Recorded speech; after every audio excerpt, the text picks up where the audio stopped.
In 1861, three bulls, says I. In 1861, three bulls, says I.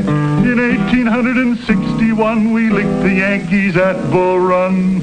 And we'll all drink stone blind, Johnny, come fill a bowl. Once upon a time, there were 13 colonies. The people that were living in these colonies had just come through a war, signifying their independence from a country overseas, known as Great Britain. They were no longer colonies, they were states, the United States of America. After many more years, these states grew. Eventually, there were more than 30 of these states. However, the year is now 1860, and these states are very perplexed. The northern states, soon to be known as the Union, wanted to do away with something called slavery. Slavery is where people are treated as property and forced to work for no pay. The southern states, however, soon to be known as the Confederacy, depended on slavery for their economy, which was mainly agriculture. Slavery was a big contributor to these states' next war. It was a war against themselves. Obviously, we are referring to the American Civil War, which was in fact the bloodiest war to ever occur on our own soil. Over 1 million lives had been taken from both sides of the battlefield, and it was all to end slavery. Slavery was all too common in the southern states at this time, and as mentioned before, the South depended on slavery for a successful economy.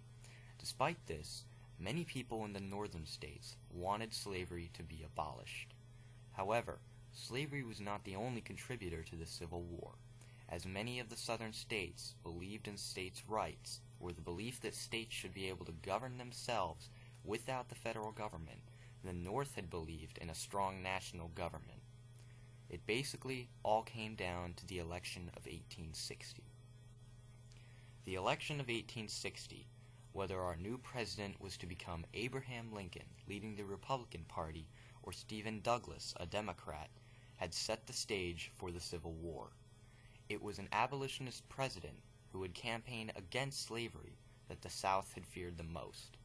President Lincoln became our 16th president and was put into office in March 1861.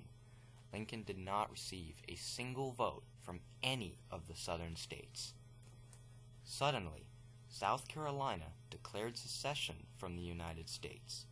Sure enough, more and more states had followed, including Virginia, Georgia, Alabama, Mississippi, North Carolina, Florida, Louisiana, Arkansas, Tennessee, and Texas.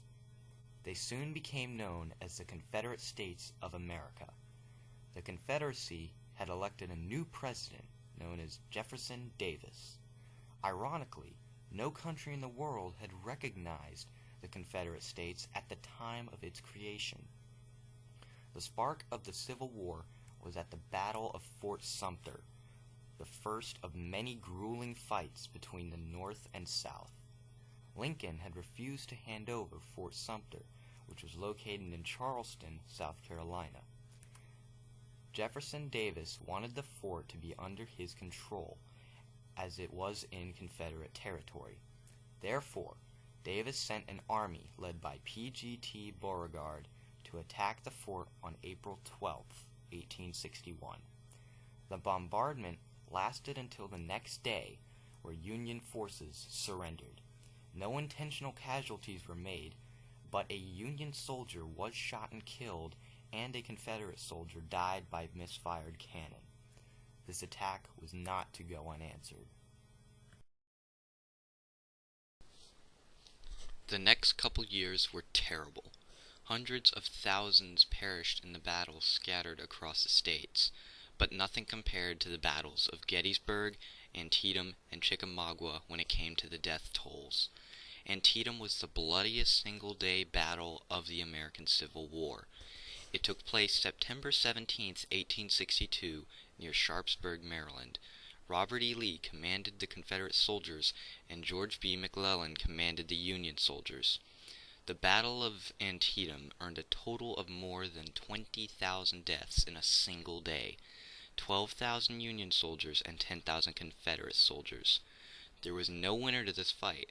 However, it was called a strategic victory for the North. Chickamauga was the most significant Union defeat of the war. Located in Chickamauga, Georgia, this was the runner-up for the bloodiest battle in the Civil War. The Union soldiers were commanded by William S. Rosecrans, and the Confederate forces commander was Braxton Bragg. This battle took place nearly a year and a day after the Battle of Antietam on September 19, 1863. There were almost twice as many deaths in the battle than there were in Antietam, almost 35,000 casualties total, 17,000 Union soldiers and 18,000 Confederate soldiers. The bloodiest battle of the Civil War took place in Gettysburg, Pennsylvania on July 1, 1863. The battle ended on July 3rd, a day before the anniversary of our country's independence. George G. Meade, a Union general, and his army fought in this great battle against Robert E. Lee, who was continuing his invasion to the north after the Battle of Chancellorsville in Virginia. This was called the turning point of the Civil War because there were almost 50,000 casualties total. Both sides suffered about 25,000 casualties each. Although this was a Union victory, the North still suffered a massive loss. Perhaps it was not wise for the Confederate States of America to declare this war. They were greatly outnumbered by the Union, and the North was more strategic. For example, the Union had set up a blockade in the very beginning of the war to stop trade between the Confederacy and other countries.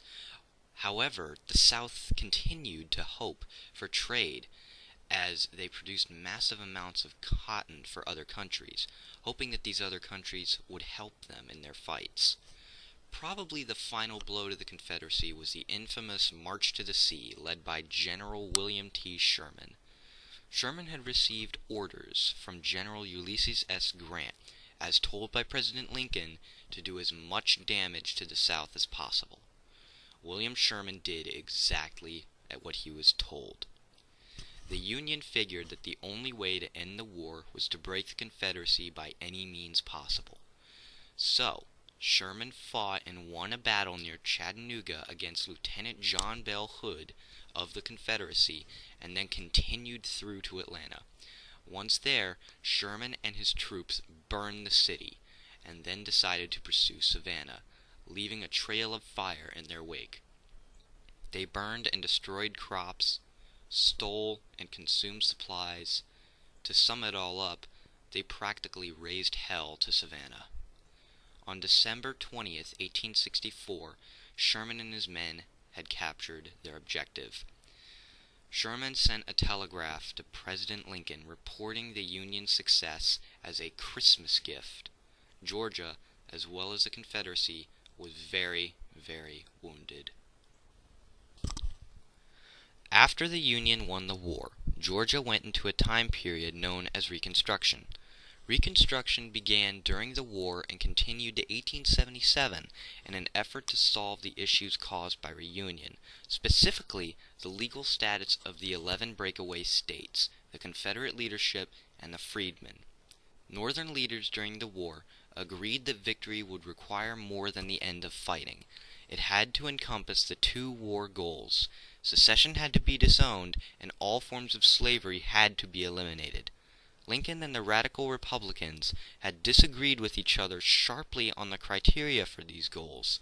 Lincoln wanted a very easy and mild requirement to let the South join again, but the Republicans wanted a harsher punishment and argued that Lincoln was being too mild.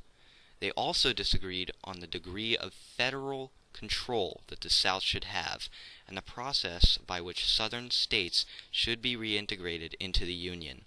These disputes became central to the political debates after the Confederacy had collapsed.